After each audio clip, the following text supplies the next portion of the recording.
In the rolling hills of Crete lies a palace that has captured the imagination of people around the world. It was here, so legend goes, where the great labyrinth was built, a vast, confusing maze which held the terrifying Minotaur. But is there any truth to these myths? Hi, it's me, and welcome back to my channel. Today we are exploring the Labyrinth of Knossos and asking, was there a real Minotaur? If you enjoy this episode, then make sure to hit that subscribe button. The Palace of Knossos is located near the modern-day city of Heraklion on the Greek island of Crete. Built around 2000 BCE, it's considered the largest and most important archaeological site of the Minoan civilization. During its peak, the palace covered over 13 acres with sprawling courtyards, grand halls, and hundreds of rooms, and is often referred to as Europe's oldest city. Knossos played an important role in the economic, political, and religious life of the Minoans, who were known for their art, culture, and trade networks across the Mediterranean. But it is another story, one of monsters and mazes that has kept people coming back to Knossos for centuries. According to Greek mythology, King Minos, ruler of Crete, demanded tribute from the Athenians after they had killed his son. When Athens refused, Minos declared war and invaded the city. As punishment for their arrogance, Minos trapped the 7 young men and women in a great labyrinth beneath the palace, never to be seen again. The labyrinth was guarded by a terrible monster, a half-man, half-bull creature with the terrifying name of Minotaur. This creature, born from the union of Minos' wife and a white bull sent by Poseidon, was imprisoned in the maze because of its uncontrollable rage and strength. Every year, Athenian youths were offered up to the beast to keep it appeased. As captivating as this myth is, archaeologists know very little about the Minoan king or his son. There is no historical evidence to support the existence of either, and the story of the labyrinth is not found in Minoan texts, but only in later Greek accounts written by authors like Ovid, Plutarch, and Hyginus. These stories were written hundreds of years after the Bronze Age civilization had collapsed, leaving us with more questions than answers. So how do we separate myth from reality? How can we tell if there really was a monster hidden away on Crete? To answer these questions, we must turn to the palaces themselves. The layout of the structure is remarkably similar to the description of the labyrinth given by the Greek poets. At Knossos, the archaeologists uncovered a vast, multi-level complex filled with twisting corridors and hidden rooms. It is easy to imagine how someone could get lost among these passages and never find their way out. But was this the inspiration for the ancient labyrinth legend? After all, the original purpose of the palace was a royal residence, not a prison for monsters. What would have caused King Minos to lock away his son in such a confusing maze? While some scholars believe that the labyrinth could have been a part of the palace used for storing grain or livestock, others think it may have been a labyrinthine network of tombs where the dead were laid to rest. The most popular theory, however, is that the maze was actually a sacred ritual space.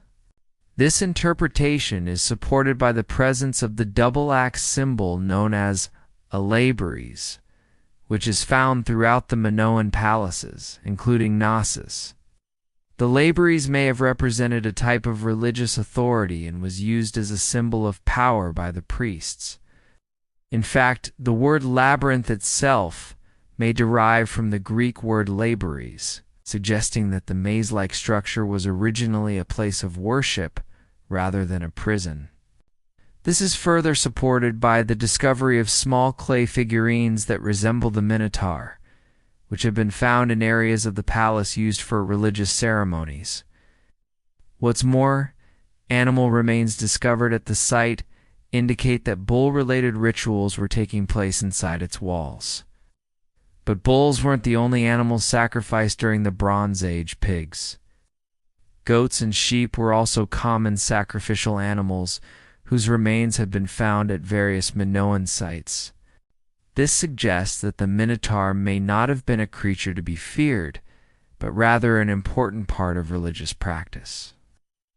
To understand the importance of bulls in Minoan culture, we need to look no further than the famous frescoes, which decorate the palace walls. One of the most famous works of art from Knossos is the depiction of a ritual known as bull leaping. The fresco shows a young man about to leap over the horns of a charging bull, while a woman awaits his return on the other side. This scene has captivated viewers for centuries and is thought to represent a type of religious ceremony or game. The importance of bulls in Minoan culture is also evident in the many depictions of the animals found throughout the palace.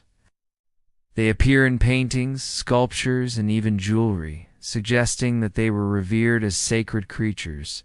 The bull was a symbol of power and masculinity and was associated with the god of the sky and thunder.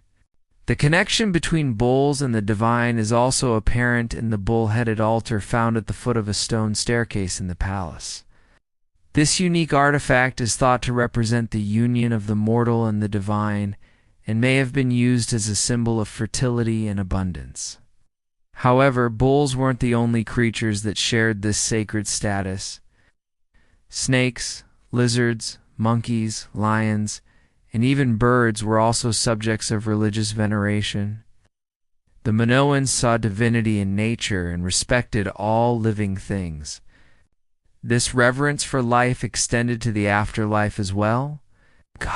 In the famous Hagia Triada sarcophagus, which is now housed in the Heraclean Archaeological Museum, we see a lively scene of Minoan beliefs about the afterlife. The cover of the coffin depicts a procession of figures moving towards a sanctuary, suggesting that death was seen as a transition to another realm.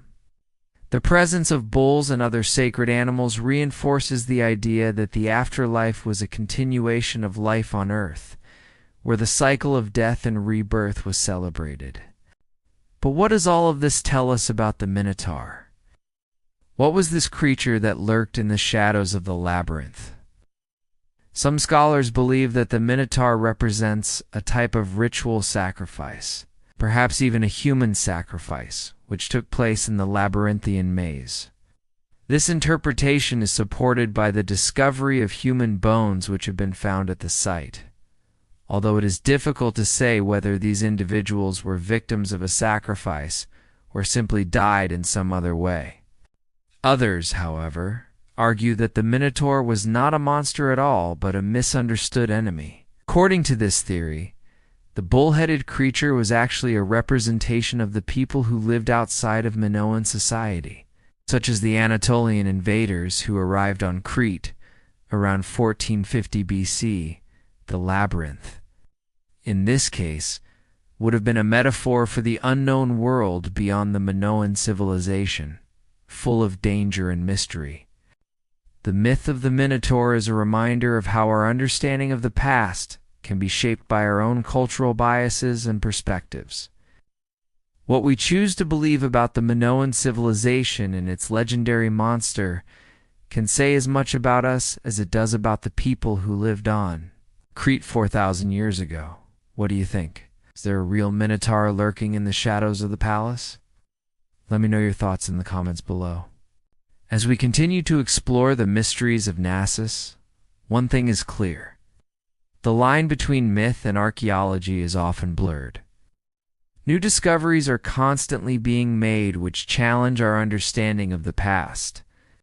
Who knows what other secrets the Minoan palaces are hiding?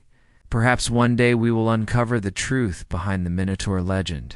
Till then, it remains one of the most enduring mysteries of the ancient world. Thank you all for watching. I hope you enjoyed this episode. If you did, please make sure to leave a thumbs up. I would love to have you back for the next episode. Bye.